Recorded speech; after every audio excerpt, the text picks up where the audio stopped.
Everyone loves an easy win, so here are 5 tips you can instantly use to get better at drawing right now. Implement any or all of these tips right away, take your sketching skills to the next level with minimum effort. And make sure you aren't making the common sketching mistake that I've thrown in at the end. Tip 1, warm up before you draw. Athletes warm up before they train, singers warm up before they perform, dancers warm up before they step on the stage. So do the same thing before you start drawing and introduce a quick warm-up into your sessions. This will help you mentally to get into the right mindset and physically to get your hands, arms and body prepared for the act of drawing. It will also loosen you up, which is perfect for making art. So what are the benefits? It will shake away any stress or residue from the other activities of the day that might be on your mind. Your drawings will look freer, more expressive, and it will help you feel less self-conscious, and your own individual style will have more room to develop. So how do you actually warm up for drawing? I've got a full-length video coming out soon to explain and show you exactly how to warm up for drawing, but for now, simply take 2 minutes and a blank sheet of paper. Doodle for 2 minutes without worrying about actually drawing anything. Make a mess. Move the pen or pencil in different ways. Have fun. Make different sized marks and shapes. Vary your marks from small and quick dashes to long, smooth strokes. Draw squares, triangles and circles. Vary the pressure that you apply to the pencil to the page. Make sure to move your full arm, not just your fingers and wrist. And at the end of the 2 minutes, your page should look like a total mess. If it looks good, then you did it wrong. Tip 2. Spend more time looking than drawing. Now this might sound counterintuitive, but it really is a game changer. Often when we draw what we think something looks like rather than what it actually looks like. We carry schemas around in our heads that fill in the gaps when we are trying to understand and sketch something. For example, when we draw a table, we have the basic understanding that a table has 4 legs and a flat top.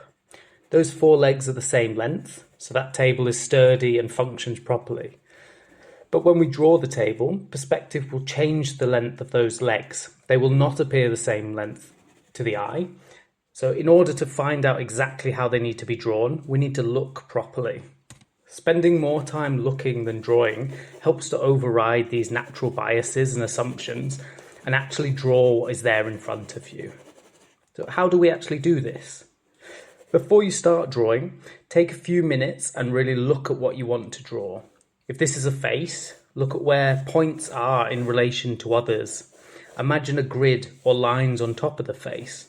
What is the nose in line with? Where do the eyebrows start and end? What do the corners of the mouth align with? In the video, you can see this in practice. This helps to map out the drawing. Once you start drawing, constantly keep looking up at your subject. Think of it a bit like checking your mirrors when you drive. Make it a consistent habit. Try being deliberate and spending at least 50% of your time looking and 50% drawing. Once this becomes a habit, your drawings will rapidly improve. Tip 3. Welcome failure.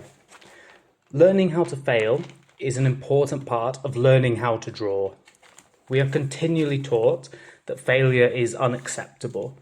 In school, you must memorize information, regurgitate that information in exams, then get good grades. What you do with the information afterwards isn't important in that style of system. Failure is always seen as bad. But most people that are actually good at things have failed countless times, learnt from those failures, then got incrementally better each time as a result. They don't frame failure as some terrible thing. The same is true for drawing. It's important to fail. It's part of the process. Failure is often a sign that you're trying new things and testing and expanding your skills and boundaries. For example, if you sketch a portrait and everything goes wrong, then put it to one side. Come back later with fresh eyes and analyse it objectively and fairly. What went wrong? Why? What can you do next time to make it better according to your goals for this particular drawing?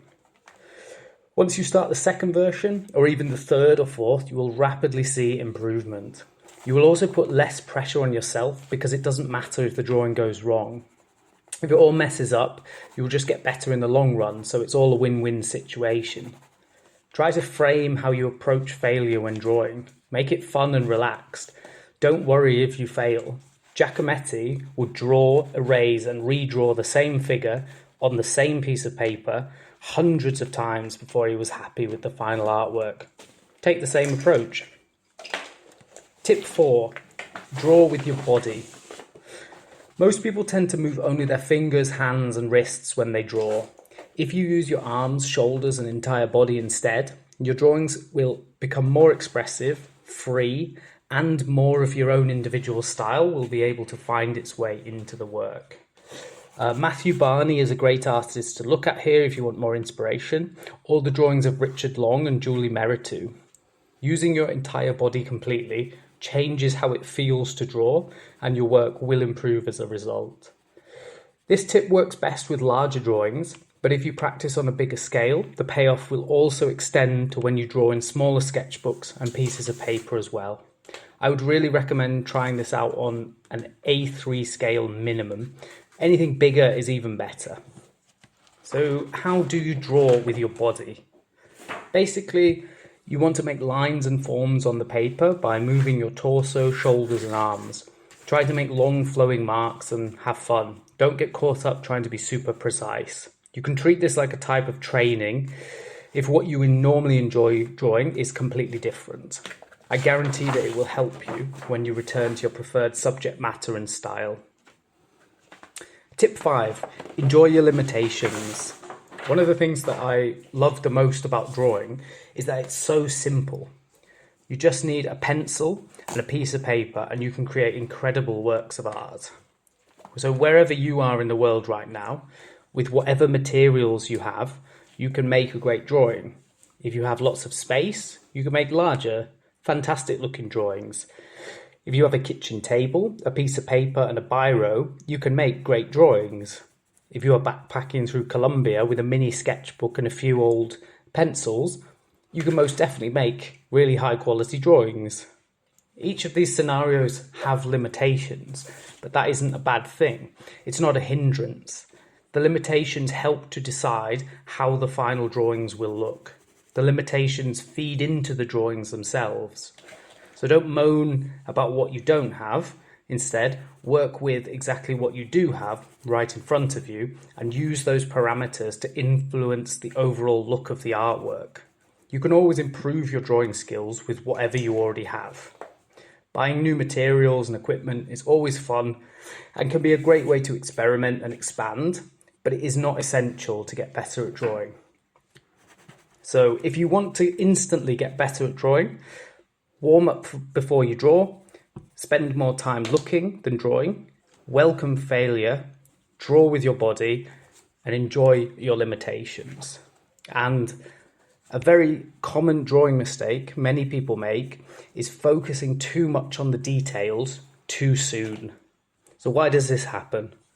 When starting a drawing, beginners often jump straight into shading eyelashes, drawing folds in clothing, or sketching individual leaves on a tree. And although this feels satisfying, without a solid underlying structure, the drawing tends to look unbalanced or distorted. Or you may have to go back over parts of detail because they're incorrect in the wrong place in the overall composition. So what gets overlooked? Proportions, the relationships between parts of the subject, for example, head size compared to the body, or how long an arm is compared to the torso. Perspective, making sure objects recede correctly into space instead of looking flat or skewed. And gesture and flow, capturing the overall movement, rhythm or life of the subject before refining the form. So what's the fix to this common mistake? A more effective approach is to start with larger shapes and forms, even using circles, rectangles and triangles to map out the composition. Once this feels and looks right, you can then move on to the details. And make sure to check proportions using guidelines or comparative measuring. Make sure to build up structure with lines before committing to details. Make sure to add the details last after the foundation feels solid. And this way, details support the overall form instead of fighting against it. And subscribe to Robbie Draws Stuff for more ways to introduce your drawing skills.